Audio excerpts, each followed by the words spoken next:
Hi everyone, my name is Kristen Van Leuven, and today I'm going to show you how to paint this holiday watercolor card.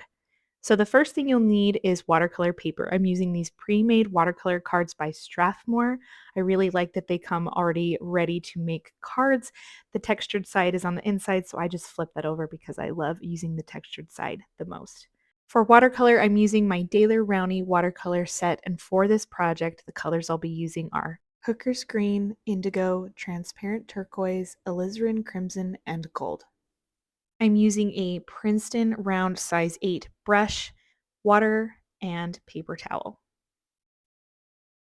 I'm going to use a few pieces of tape to tape down the card so it doesn't pop open while I'm painting.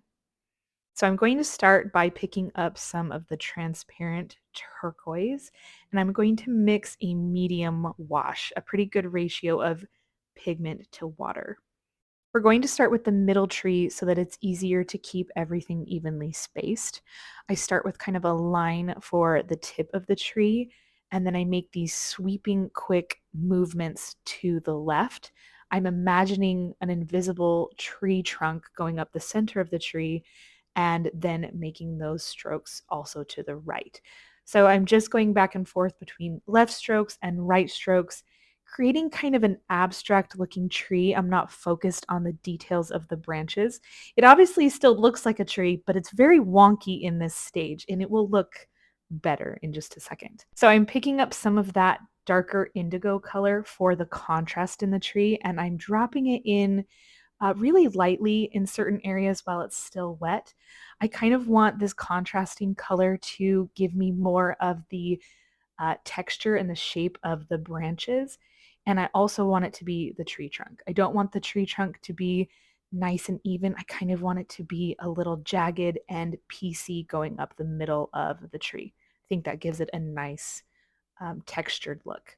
And then I'm going to just attach some of these strokes that are more textured, swiping from the left to the right in this darker color from the trunk into the rest of the tree.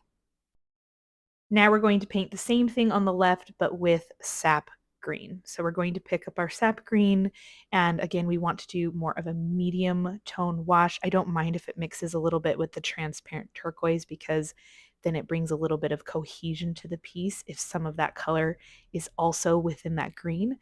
And we're going to do that first tip at the top, that little line, swiping to the left, swiping to the right, imagining our tree trunk coming up the middle. I think the way to make this look aesthetically pleasing but also abstract is to vary the pressure of your brush.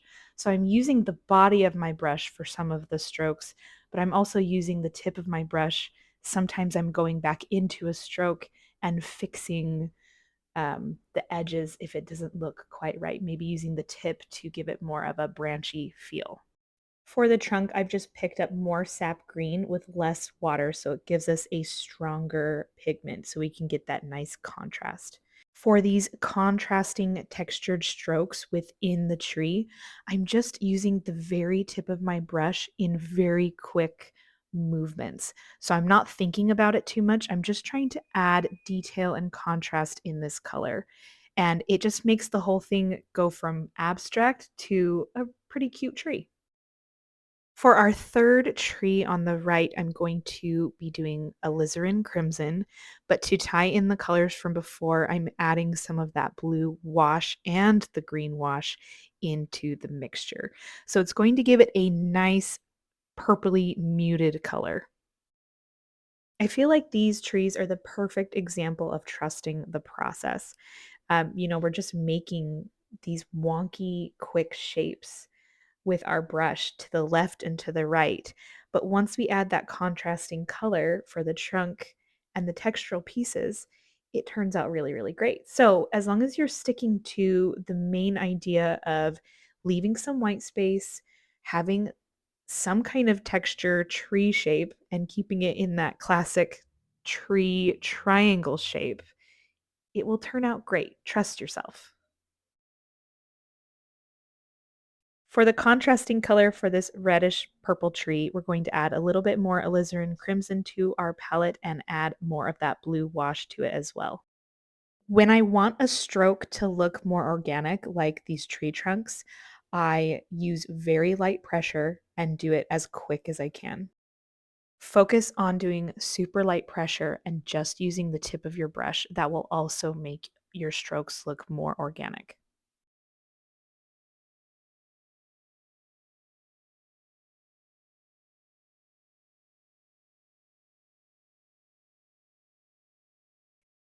Now, these trees look great, but they need a little pizzazz. So, clean your brush really, really well and really scrub into that gold to pick up a very strong amount of pigment. When there's too much water and not enough pigment when you're using gold, the gold will be dull. So, it needs to be very, very pigmented with very little water. So, for this middle tree, I thought it would be really cute to add a little star, but otherwise, I'm just kind of dotting around on the trees, kind of making little glistening moments or maybe an ornament, something where it looks like the tree is dressed up for the holidays, but I don't want to overwhelm it. From this angle, you can really see how much that gold pops on these trees. It just makes it look really special. So, my biggest tip for this is to vary the size of your little baubles you're creating in this gold. And also, you can cluster some together. You don't have to make them completely evenly spaced out. We're going to take the tape off, and for me, what makes a painting into a card is adding a little phrase. So I wrote in cursive in pencil, "Peace on Earth" at the bottom. I felt like it really fit this style. Thank you so much for being here with me today as we painted this beautiful holiday watercolor card. I hope you learned some techniques you can take into your card making this year, and I will see you next time.